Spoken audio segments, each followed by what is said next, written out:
La question n'est pas de savoir si un blackout arrive, mais quand il arrivera, voilà ce que vient de déclarer la ministre autrichienne de la Défense, Claudia Tanner, dans un entretien avec le journaliste du Welt. En Autriche, le gouvernement se prépare intensivement à une éventuelle panne de courant. La ministre de la Défense, Claudia Tanner, explique dans une interview sur quelles mesures elle compte pour l'armée et la population et quelles menaces spécifiques elle voit de la part notamment de la Russie de Vladimir Poutine.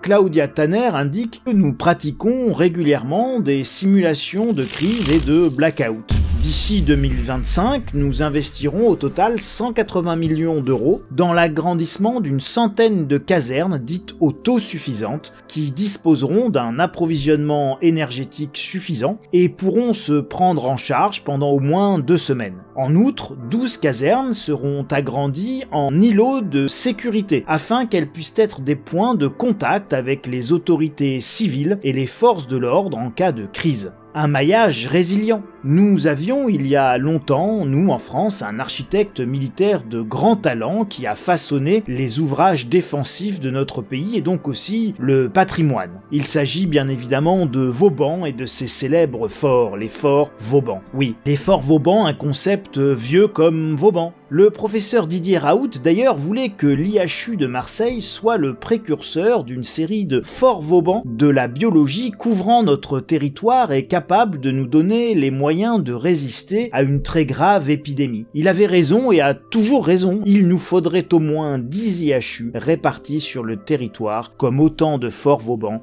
comme autant de forts et de points de résistance.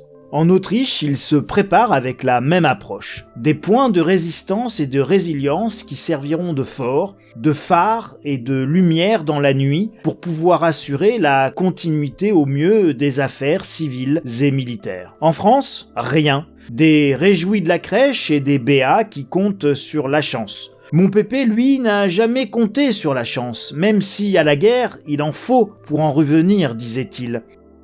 Il est déjà trop tard, mais tout n'est pas perdu, alors comme le pépé, préparez-vous les amis.